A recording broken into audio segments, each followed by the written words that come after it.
Hi Jeremy, this is the solution for your problem. I'm going to explain it, okay? First thing you need to do is to label your sides so you can understand the relationship of each of the edges. So for example, edge AD, I will label it as L, big L, okay? Then the edge, the small part, the breadth of rectangle X, I will call it small b. So that is one small b on top.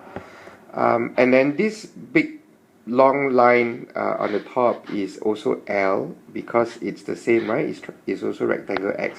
And then the small part on the right hand side is also small b. That's the first thing you should do.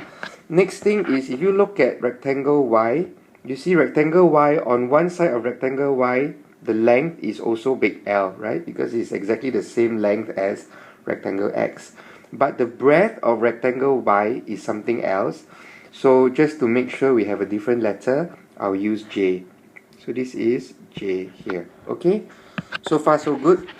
Now we know a few things. We know that the perimeter of ABCD is 28. This is what you have written down here. So if you look at ABCD, if you use the labels that we've just created, the perimeter of ABCD is really L plus B plus L plus B, and then plus L plus B plus L plus B, correct? Because you want to go in a clockwise circle, right? So actually it is the first L, so it is this L plus this B plus this L and then plus this B, and then here again there's an L and then there's a B down here, another L and another B. Okay, so you understand what that is. Okay, so let's remove the arrow. So if I'm going to draw it down for you, then it is how many L's? It is 1, 2, 3, 4 L's. Okay, 4L plus how many B? If you count it, is 1, 2, 3, 4B as well. So plus 4 small b will give you 28. Correct? So that is because we know the perimeter is 28. So from here you already know if you want to remove the 4 from the left hand side, you just divide everything by 4. That will tell you that L plus B is equal to 28 divided by 4, which is 7. Okay, so that's the first thing we need to note. L plus B equals to 7. Alright, that's the first thing. Next, what do we know? We know that the area of rectangle Y is 24 cm squared. But rectangle Y area, how do you get the area of rectangle Y? If you look at these letters that we've just used, area of rectangle Y basically is very simple. Area of rectangle Y basically is J times L, because J is the breadth and L is the length, correct? So if we then do that, we say area of rectangle Y is J times L will give you 24 cm squared, correct? But what is J actually? Right? J is actually equals to what? J is, if you look at rectangle X, J is actually L minus B, correct? Because why? Because this part here is B, correct? This part here is also B, right? So it's actually this long line, which is L, minus this B, minus this B will give you J. Understand so far? I hope you do. So you get J times L is 24 because of the area, and you also know that J is equals to L minus 2B. So far so good? Okay, now all we need to do is guess and check.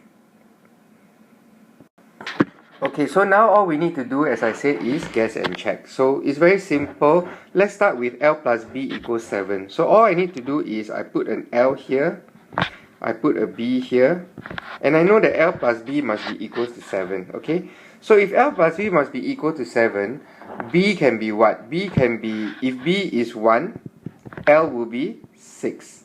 If B is 2, L will be 5. If B is 3, L will be 4. If B is 4, L will be 5. If B is 5, L will be I think I got it wrong. So let me rephrase that. If B is 4, L will be 3. If B is 5, L will be 2. If B is 6, L will be 1. Okay? So that's all the possible numbers.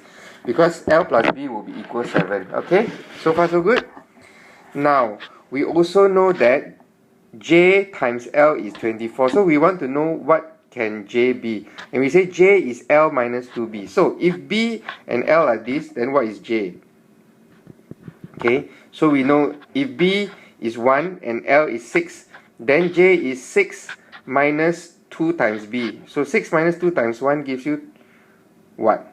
6 minus 2, right? 6 minus 2 is 4. So J will be 4. Next one.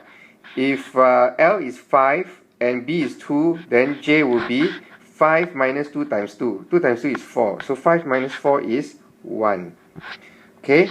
Similarly, if L is 4 and B is 3, then what would J be? J will be 4 minus 3 times 2. So 3 times 2 give you 6. 4 minus 6, you cannot, right? You get negative. So all the rest, you know, cannot be done already. Okay? So you know that it's either the first case or the second case will be the correct answer. How do we then check whether the first one is correct or the second one is correct? Very easy. We just check using the area of rectangle Y. So for example, area of rectangle Y, we say J times L must be equals 24. So is 4 times 6 equals 24? Yes, 4 times 6 will give you 24. So J times L here, 4 times 6 is 24. So this is good. It's possible answer. Now the next one, is it possible answer?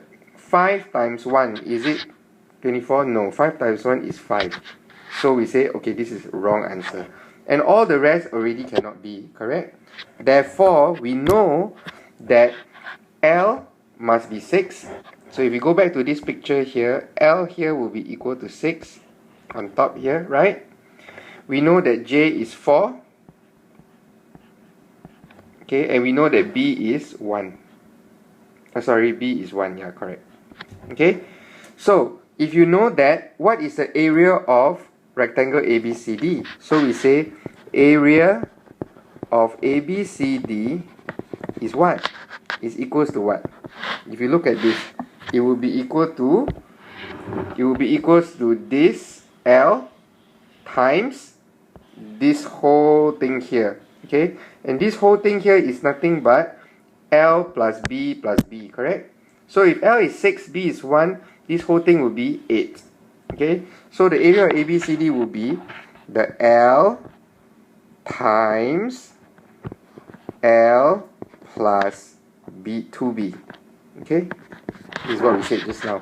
So L is what? L is 6 times, L is what? L is 6 plus 2 times 1, correct?